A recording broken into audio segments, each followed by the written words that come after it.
Hello everyone, it's Darkseeker here again. Welcome back for another video. Now, before we get into this deck, I'd just like to say a massive thank you to everyone that's been supporting my channel. It was like a week and a half ago, I said, oh gosh, I wish I could hit 700 subscribers. We've gone way over 700 now, so thank you very much to everyone that's been supporting me. The aim now is to hit 1,000 subscribers. So if you guys can help me do that, I'd be very grateful. Now, this deck right here is the Darkness Consumes deck, and it plays N'Zoth the Corruptor, Blood Reaver Gul'dan, so you get demons back to life, you get Death Rattle minions back to life. It's pretty cool. And of course there is Reno Jackson. Now, in my previous video, I featured a Priest deck with Reno, the Priest Death Knight, and Spawn of Shadows, and I used that deck to get to rank 5. But on that journey, I played this Warlock deck for a few games, and it proved to be very, very effective. Especially Cruel the Unshackled has been especially good, just at getting a multitude of demons down on the board, and if your opponent doesn't have a board clear, they're essentially dead. Blood Reaver Gul'dan to bring those demons back to life, N'Zoth the Corruptor to synergize with the likes of Sylvanus, Sludge Belcher, Piloted Shredder, Deathlord, and so on. This deck has great board clears in Twisting Nether, Abyssal Enforcer can be a board clear, Hellfire, and so on. Now, a couple of weeks ago I published a video of a similar deck, but it was an unrefined deck, and it had cards like Imp Gang Boss in it. Now thinking back, I was sort of ashamed to have featured that deck. I mean, Imp Gang Boss that trades and summons one or spawns 1/1 imps, which are then brought back to life with Blood Reaver Gul'dan. It doesn't make sense. So this is a more refined version. And we're going to have a look at it in action here on the Wild Mode ladder, starting out at rank 7 against a Hunter. Now that's quite a heavy opening hand. We're looking for cheaper things, like Doomsayer, for example.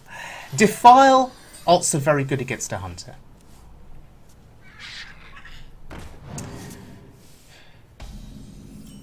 I mean, thinking back to the previous deck that I played a couple of weeks back, Imp Gang Boss, I mean, I can see why it's included. It does very well against Pirate Warrior. It kills low health, low attack pirates and spawns imps that then trade into more pirates. It's also good against Hunter.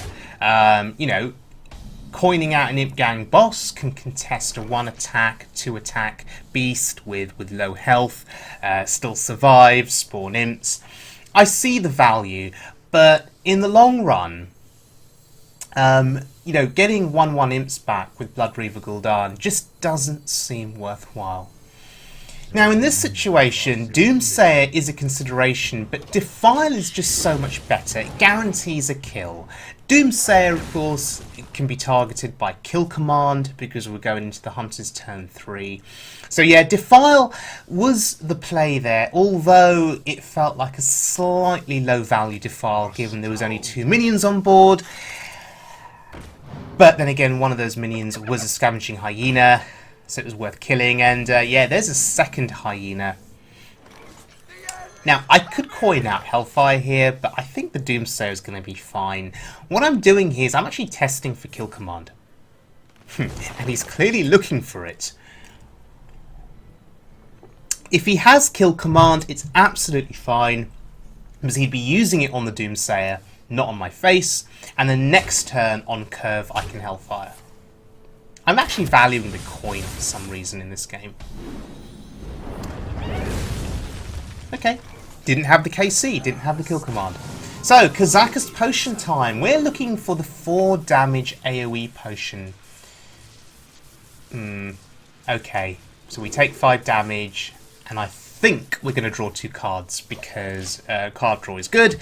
5 damage to a single target is okay. But yeah, I rather would have had the 4 damage AoE. Okay. I could Hellfire the board here, but I'm going to hold back on it. I'm going to play on curve with my mana. So we use the Kazakus Potion, we draw 2 cards. And I'll coin out the Mortal Coil. This is fine. This is absolutely fine.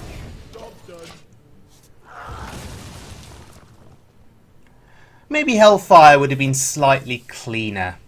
But I think it was still fine. We drew some cards. I mean, that was the key thing.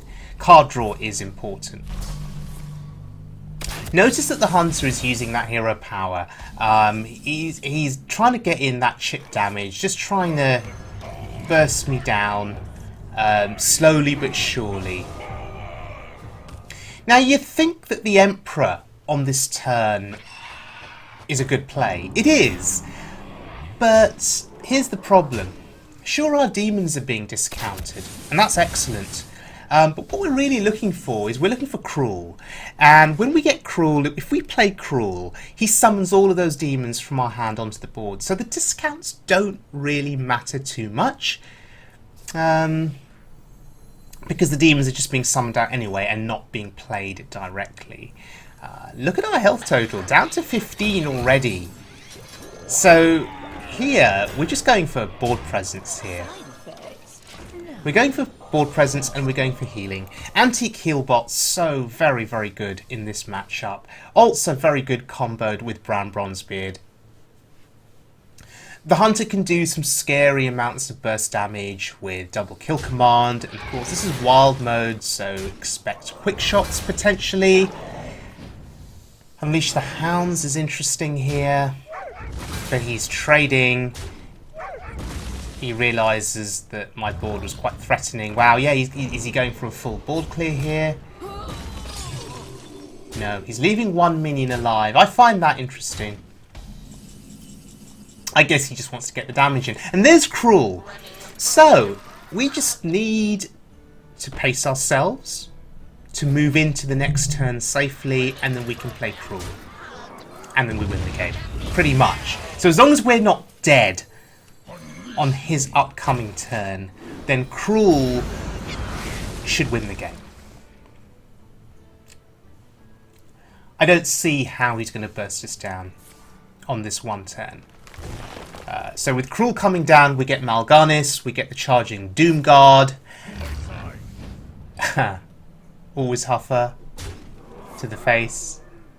Okay, and he's probably feeling pretty good about himself here. He's probably thinking, right, yeah, I've got the Warlock right where I want him. There's no Reno, so... Or we haven't seen Reno yet, so if I can just get double kill command, I can win the game. But there's Cruel with a charging Doomguard.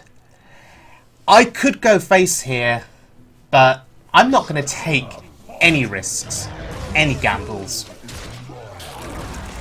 And the only way he can now win the game, conceivably, is to kill Mal'Ganis and then do enough damage to kill me. Clearly the Hunter doesn't have those tools in his arsenal, and it's game over. That was a nice win. Demonstrating the power of Cruel. Okay, this next little highlight was an interesting one. Going up against a Warlock here. And... you know, you sort of think to yourself, okay, he's playing a bit like a freeze mage, hoarding cards in his hand. You know, you see Novice Engineer and you think, okay, he's going to try and burst me down. The thing is, this particular mage is an Exodia Mage. So they play the multiple Sorcerer's Apprentices, they play Antonidas, and then they burst you down with zero-cost fireballs. Now, I had Mal'Ganis on board, and at this juncture I thought, hey, I'm pretty safe. I even have Reno. Heal to 30. What's he going to do? Well, I'm almost out of cards. We've popped the block, thinking we have the win next turn.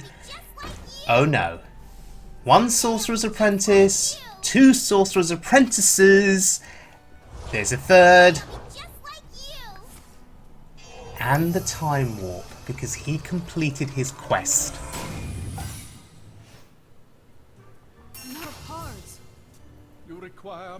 There's Tony. There's a fourth Sorcerer's Apprentice. And we are essentially dead. Mal'Ganis, not enough to protect us. Reno Jackson, taking us to 30. Not enough to protect us. How unfortunate here.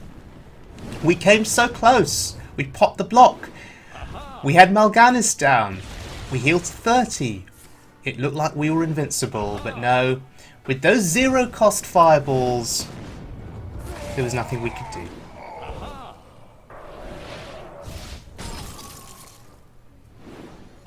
I do like his name, though. Death. I mean, we are dying here, so the name is pretty apt. Yeah, and I just had enough. I was wondering if we could somehow rope him there, and he'd run out of time, but clearly not. So yeah, very unfortunate. And of course, given our luck, we queued into the same dude again. That's right. This is the trouble with wild mode. At higher ranks, there aren't as many people playing wild mode, and therefore, if you queue up immediately after your previous game, you actually run a reasonable chance of queuing up against the same opponent. However, in this second encounter, I've learnt my lesson. And what I'm attempting to do in this game now is to kill him quickly. The best way of doing that is to try and get a hand full of demons, and then to play cruel, and to go face with the Doom Guard. Just try and do as much damage as you can, as quickly as you can, before he completes his quest, before he gets the apprentices down and Antonidas down. Now, usually I would have traded with the 1-1, the Novice Engineer, just to get board presence and board domination. But in this case, it's a 1-1. What's it going to do to me? I'm ignoring it. I'm actually valuing the extra damage that I can do to his face.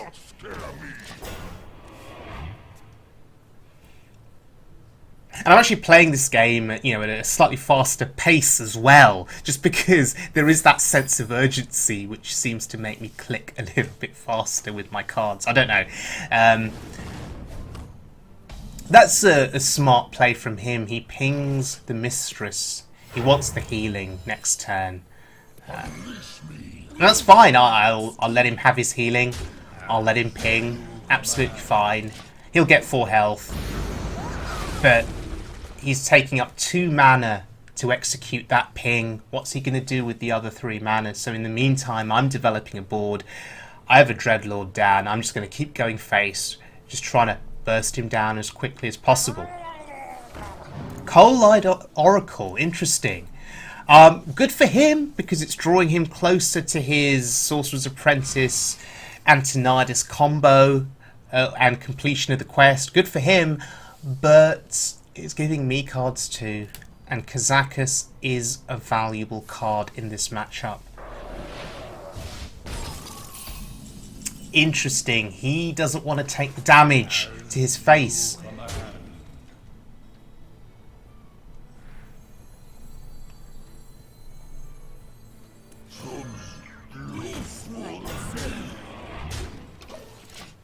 Just hitting in once there to get the Dreadlord value.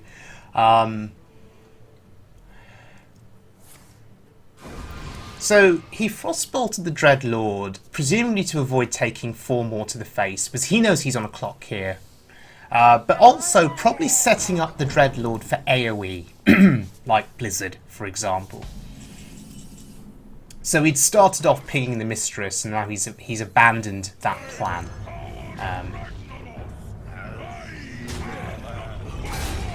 So we're just going to keep the board clear here.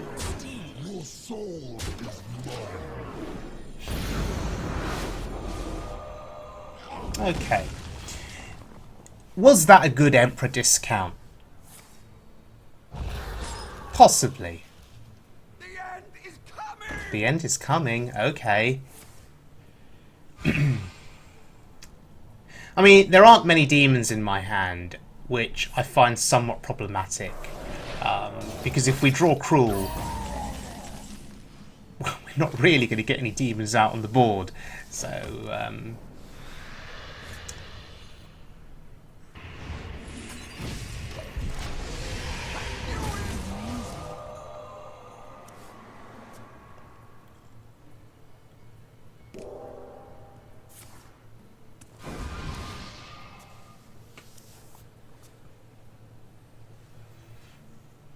I guess having a 2-cost Kazakus is fine. I guess having a 4-cost Reno is also fine.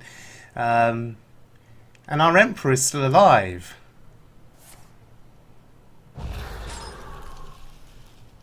Yep, still alive. Oh look, there's a demon. How nice. Yeah, can we get Cruel in our hand, please? Can we get Mal'Ganis?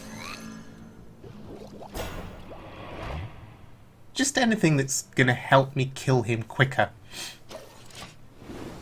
Because I have a feeling my board isn't going to be living for very much longer. Well, he needs to clear it.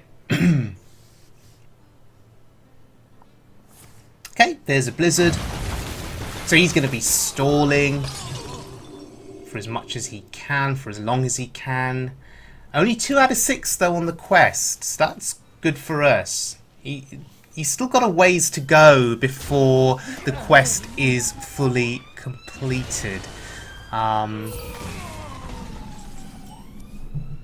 there's Mal'Ganis. Okay, so we're piecing together some demons here. This is good. Actually just tempted to play Mal'Ganis now. The reason is none of the other options in my hand look very good for this particular turn. I mean, I could have played Kazakus, but Mal'Ganis is fine. He's a roadblock, right? The mage has to deal with him. Mal'Ganis may as well have taunt on him. He has to be dealt with.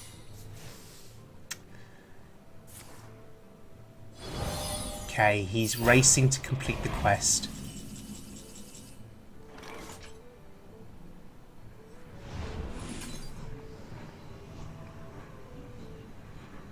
So, Shadow Flame.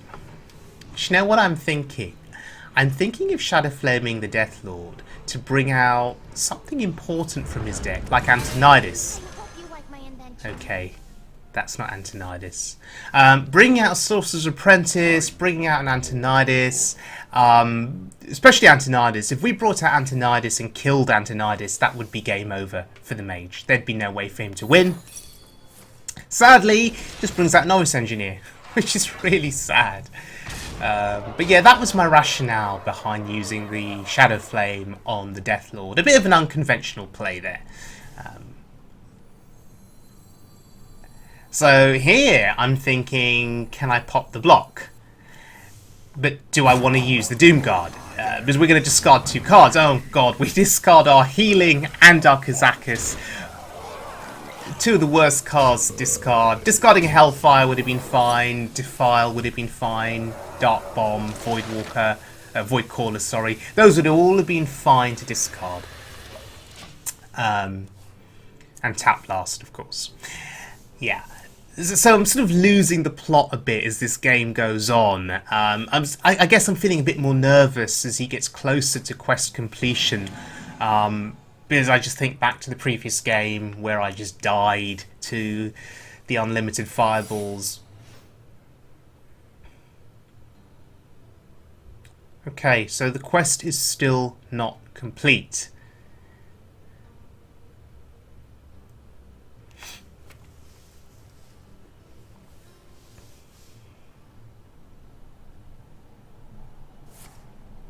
Interesting. Okay, 5 out of 6. So, we pop the block this turn.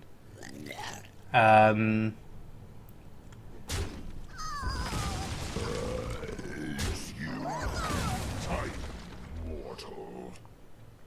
guess I want to keep Mal'Ganis as healthy as possible. If he's going to kill Mal'Ganis, we want him to work as hard as possible to make it happen.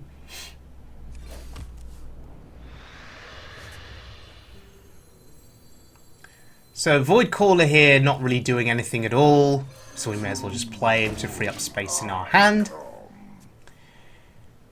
So really, it's crunch time now for the mage. Can he survive for another turn?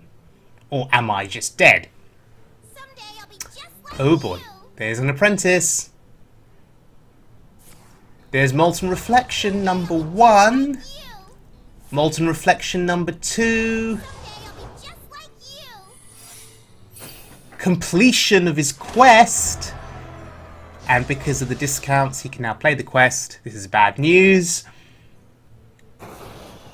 Okay, he's just playing stuff.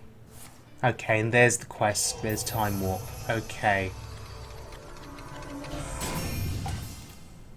So, here's the question. Are we dead?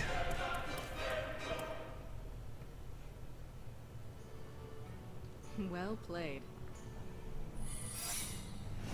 Aha!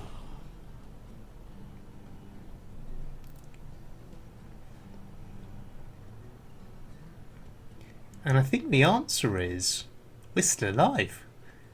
We are still alive because there's only 3 apprentices on the board. He needs 4.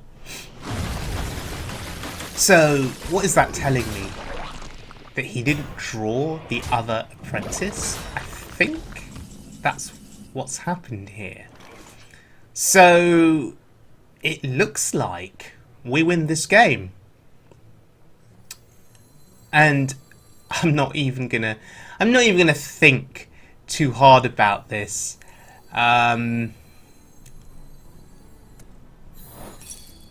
Because that's a counter spell, and now we're Twisting Nether, and we win, and that's it.